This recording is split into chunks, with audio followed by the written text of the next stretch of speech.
Matt, how lucky are we today that we have the queen of MURTEC?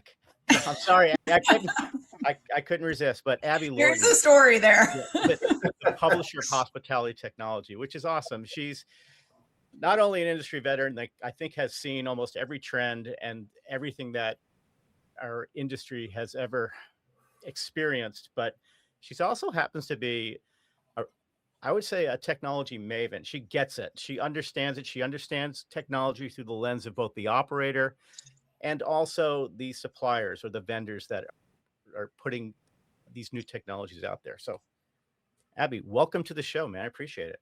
Oh, cool. It's my pleasure to be here, Paul, Matt. What an awesome intro. I really appreciate it. As someone whose background is in the communications world, right? I was the editor-in-chief of HT for 10 years before I moved over to the publishing side. There's a lot about technology that I don't know, but what I have is a really unique unique lens because I see the big picture and I talk to the brands and I talk to the suppliers and I talk to consultants and people. And so it's fun to look at all of those elements and then like throw it in a bucket, shake it all up and kind of figure out how to put the puzzle together. Yeah. And that's what it is, right, Matt? It's a puzzle. 100%. Actually, a puzzle that's gotten a little bit more complicated over the years, by the way. So what we like to do in this show is we like to, when we see a puzzle that's really hard, we basically drink. So, Maddie, what are you drinking today? I have a Modelo. I'm off of my dry January, so I'm having a beer finally. I got to tell you, I'm extraordinarily proud of you. An entire month. That's, I mean, for a big Iowa football player, that's you got to do it once in a while. No, it was good. And dropping 15 pounds didn't hurt either. So maybe for you. That's fantastic. Abby, what do we have? What are we having today? Well, I am repping the Restaurant Technology Network on my koozie, right? Work group therapy. Those of you that know. This koozie is this is a relic. This was our very first, when we first launched RTN, and we did a fun outing. We put everybody on a Jeep and toured through the desert in Arizona. We did a MURTEC summit out in Scottsdale, and we stocked the cooler with beverages and koozies.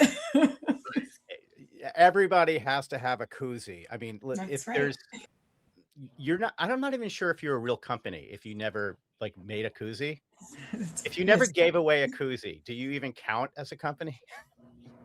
Well, koozies or fidgets, right? Yeah, exactly. Well, today I'm going New England in honor of our Patriots that are playing this weekend. I'm sorry to both of you, but go Seattle. Of course. Harpoon IPA, right in the Seaport. Fantastic beer. Really the little cousin of Sam Adams, I guess, in the Boston area, but a great IPA nonetheless. All right. Well, let's get going. Thirsty Thursday is all about 30 minutes or so. We're gonna hit Abby up with 5 questions.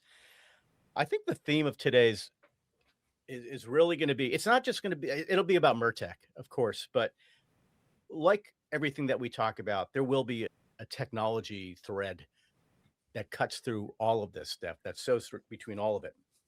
So Abby, I'll start you off with, when we're looking at the theme of MURTEC 2026, which is connect, and, solutions are meeting strategy. What's one unexpected technology trend that you're seeing this year that you think operators will definitely can't ignore? Well, that's interesting, right? I mean, I think that the trend that they're not ignoring and they can't ignore, of course, is AI, right? Everybody is, but that's not surprising. What is surprising when you pull back the lens a little bit on AI, and it's something that, we saw it last year at MURTEC, and when we talked to our MURTEC Content Council and members of the board of governors at RTN, the brands that are helping as our guiding light and giving us direction on the content that they care about.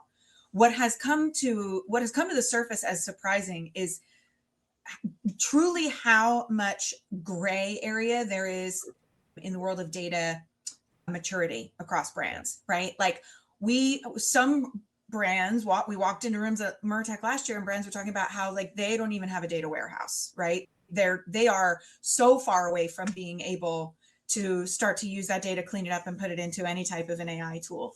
And then on the, of course, the very far end, you've got brands that are extremely like tons of data hygiene and really are ready to move to that next step. And so what's like AI is the trend that is going to come and like every industry, right, take it by storm. And whether or not you're prepared for it is all going to be about how quickly you can get your arms around the data that's going to actually make a difference. Right. And restaurants, like they've always been, it's a wide spectrum of, right, like where some have that maturity and some are really at an earlier stage.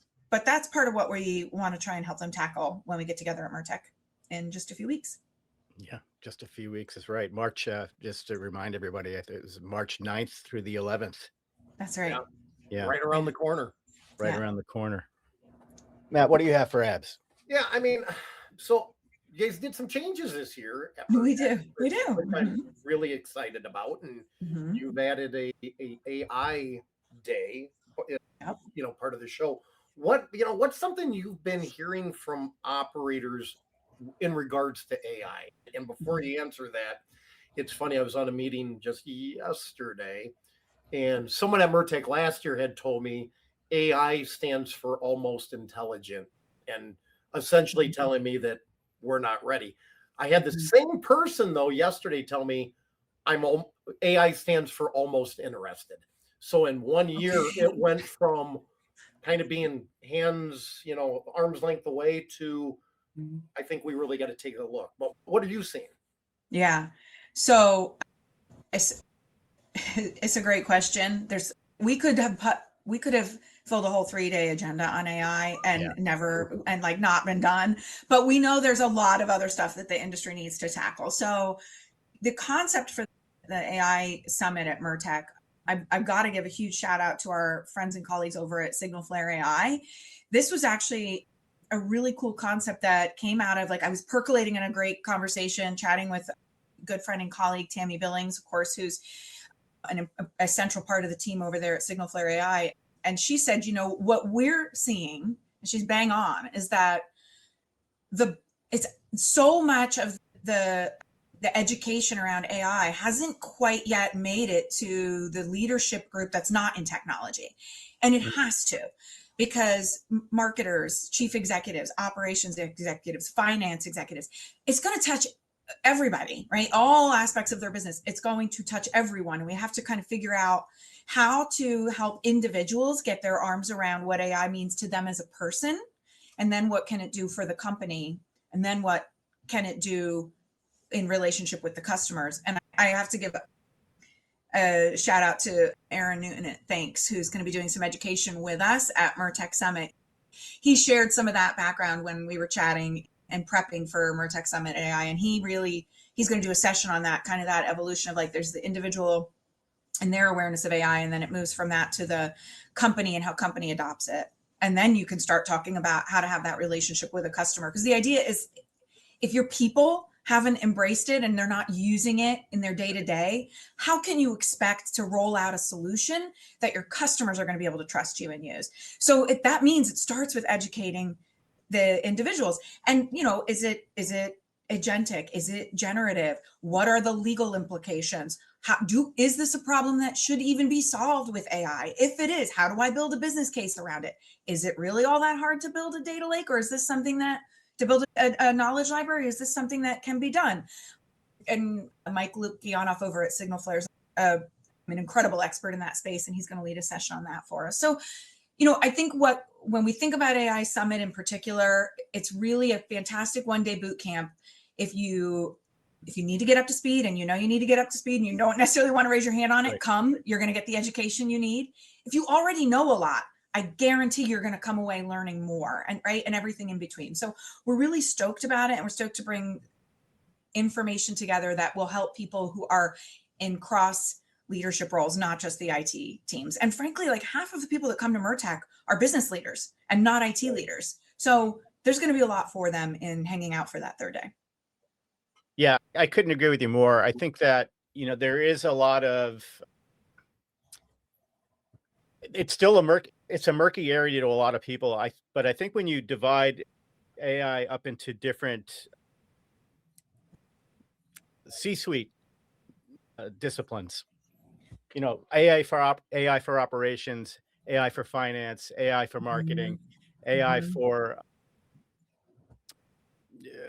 you know, give me another one. Just technology for there's so much to AI that's not necessarily just what you see as an individual user, using ChatGPT or Claude. It is in so many ways enhancing the existing products and technologies that you're already using. Mhm. Chances are that so many of your vendors are already implementing AI into their solutions and enhancing those solutions. And yeah, it's gonna be good for everybody. It's gonna be amazing to see, to continue to watch where this is gonna evolve. But for exhibitors that are let's talk about another feature of MURTEC. You guys were Mhm. really the first to do this, Startup Alley.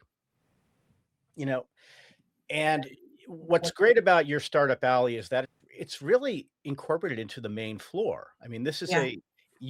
that this is a major reason why operators wanna go to this show, is because they wanna see what's new and what's up and coming, what is in some ways even aspirational. Mhm.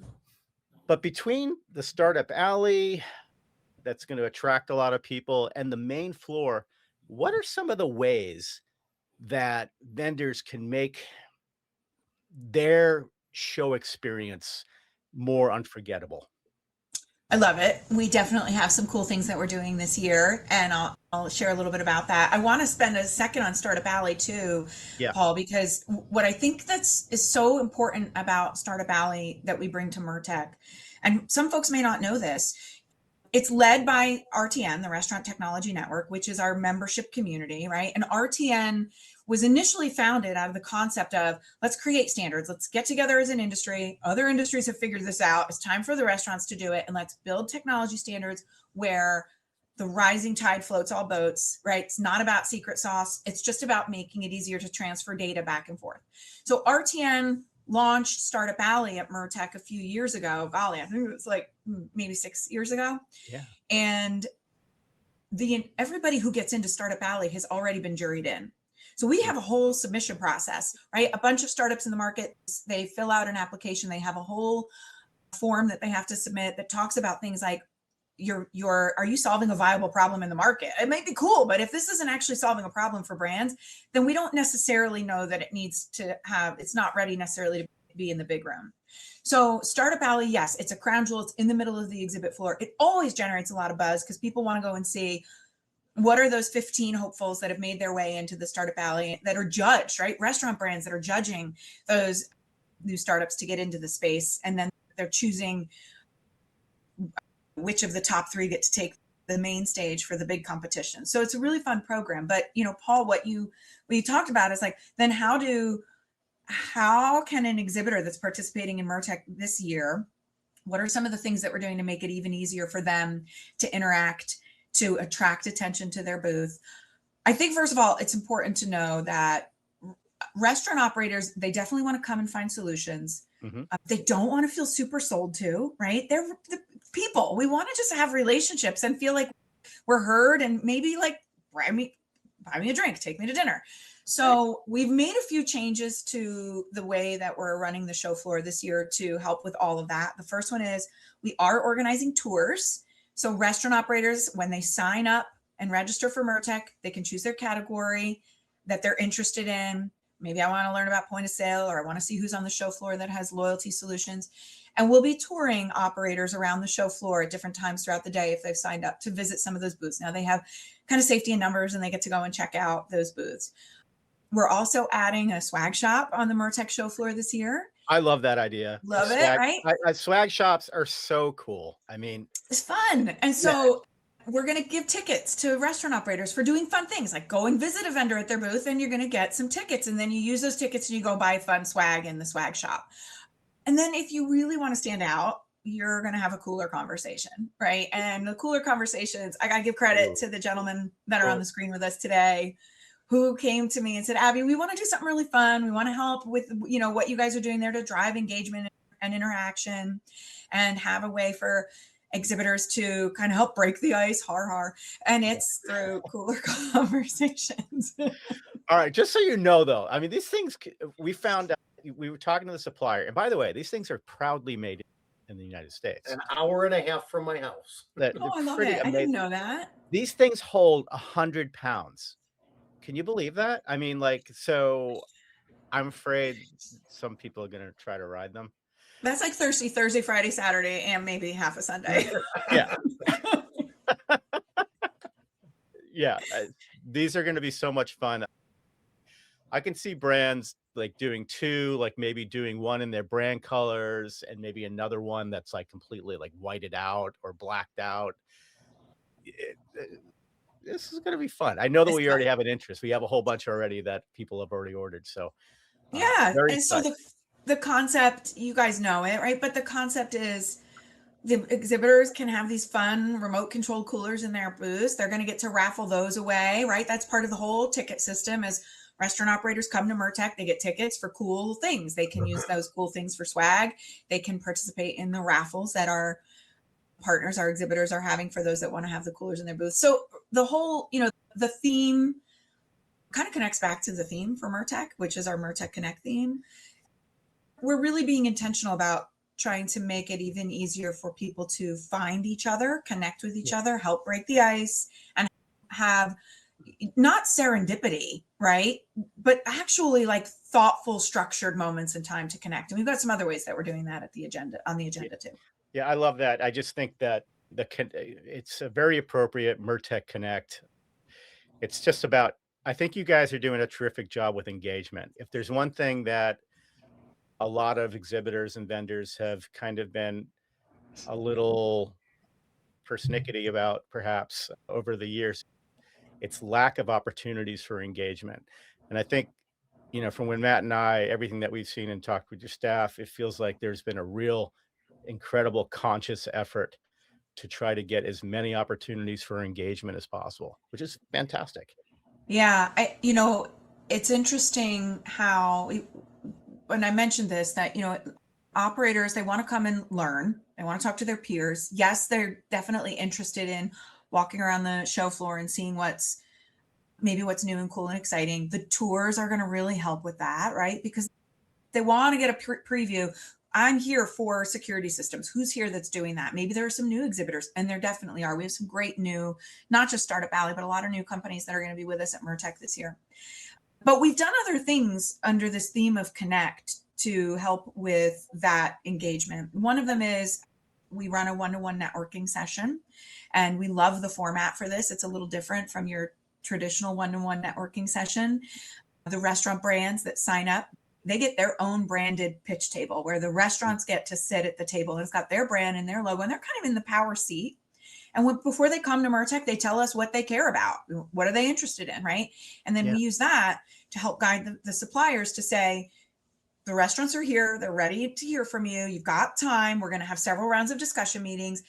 Go and meet with the organizations that are interested in the technology that you could potentially offer them, right? You now know what they care about. And it's helped kind of shift the dynamic so that the restaurants feel, kind of empowered, and they're the buyers. They should have their seat at their own table. We did it last year and people loved it. So we've made that an even more prominent part of the program this year. We're going to serve brunch. Come on. I mean, in Vegas, it can be impossible to get a cup of coffee. We're going to have plenty of coffee. Come on down, coffee and brunch on Monday before we start with the rest of the program. So we're doing that. And then I love it, right?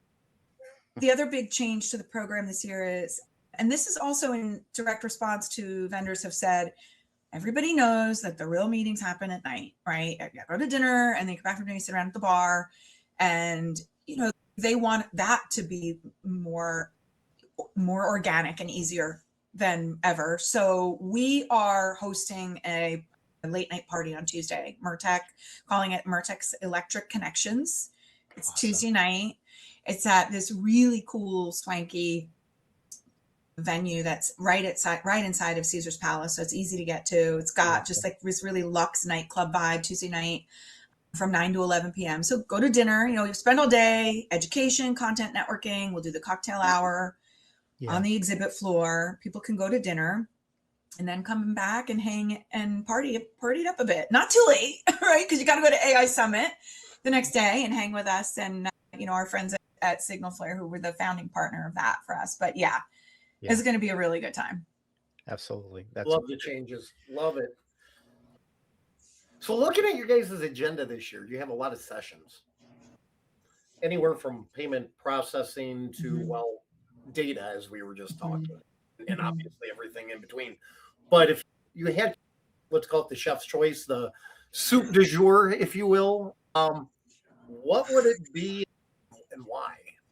I know last year, we were talking about Startup Alley, the theme obviously was very AI. Is it the same this year? Is it different? What are you seeing? Are you not asking me to pick my favorite sessions, are you? Well, he's basically put together a recipe, but what's your chef special?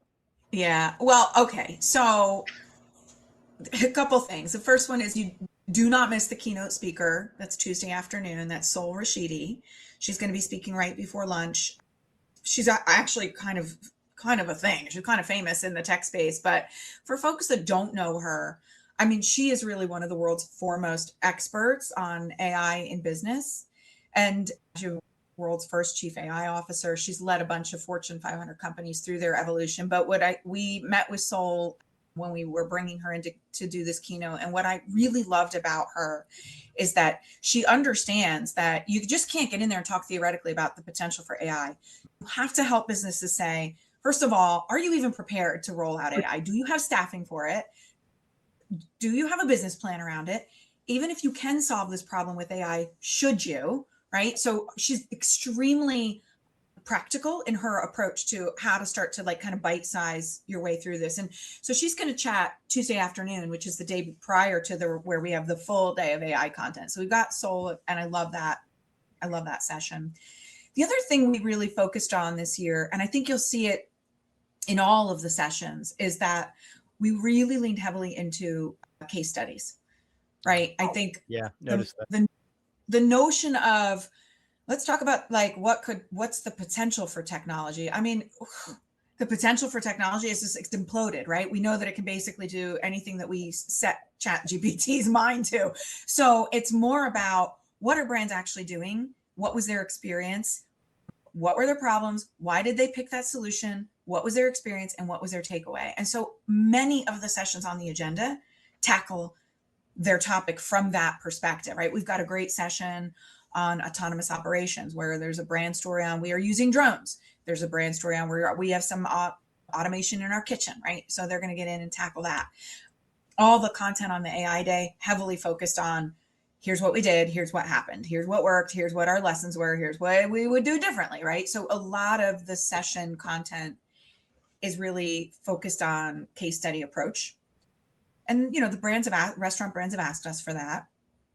The other session, God, there's so many, but I'm really excited for a session that we're going to run with several brands on how to really have a successful and healthy vendor negotiation process, right? What to ask for in SLAs, how to have that be no matter what you're asking for, no matter what your need is as a restaurant brand, you're going to be working with partners, and these are technologists. They may not be negotiation experts too, right? So there's going to be a really good session that I think is going to be extremely well attended in the afternoon on Tuesday.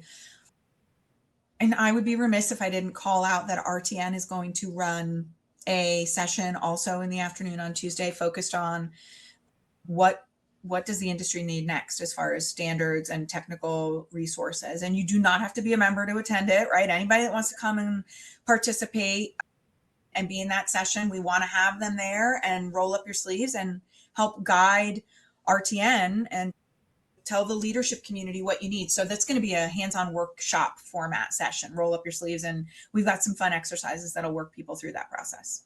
Awesome. Nice. Really nice. This is going to be a great MURTEC. It absolutely will be. Let's finish up on something like getting to know the hospitality technology brand a little bit more. Can you tell us something that maybe people don't know about hospitality technology that maybe they should know or they'd be interested to understand or find out?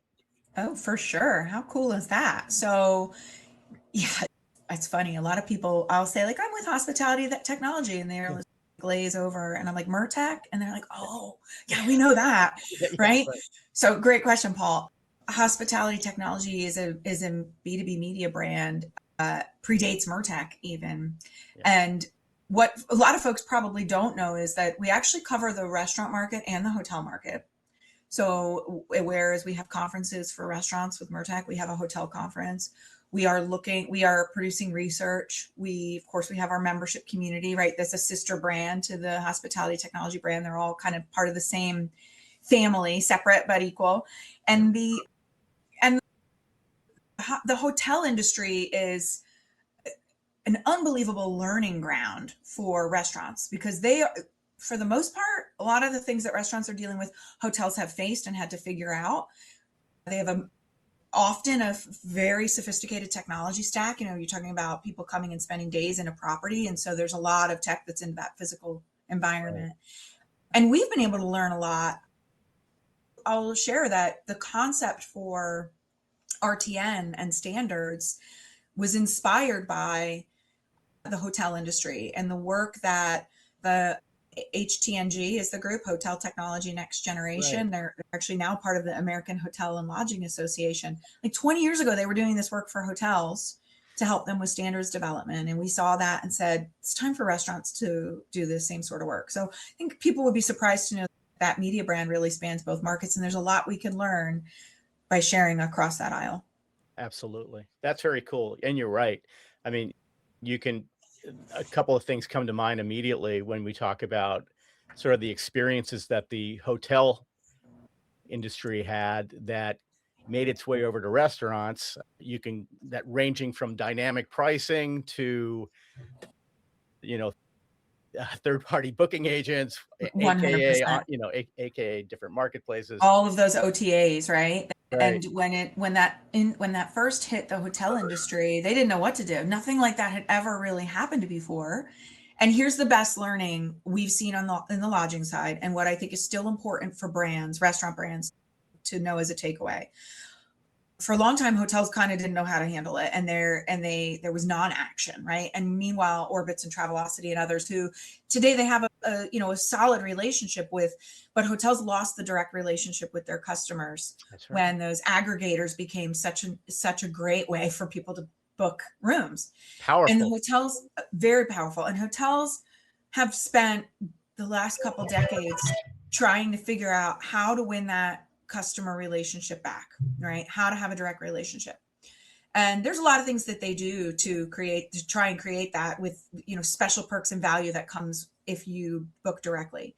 Well, when we look at restaurants and we can apply, it's a parallel to the third-party food delivery, right? And now is my customer data belongs to some third-party delivery agent, and margins being what they are, like how does the brand win that relationship back, right? And so look to the hotel industry and some of the things that they are doing to create bespoke experiences. If you book directly, yes, pricing is important, right? And so are perks and bespoke experiences that you can get if you book directly through the hotel. How can restaurants take that same inspiration? Because it's all the same customer, right? It really is. And Matt and I even had a conversation yesterday. So we're booking our trip for MURTEC, and Matt's looking at, he's going through booking.com. I'm like, no, you got to go directly to the hotel. There's still all of different strategies and ideas, but we face the same thing in restaurants. Do I order it directly from, do I go through Uber Eats? Abby Lorden, thank you so much for our Thirsty Thursday program. We really appreciate it. We're so Cheers, psyched guys. to partner with you at MURTEC. We will chat soon. 30 days out, we'll see you in Vegas. We will see you soon. I love it. Thanks, Abby.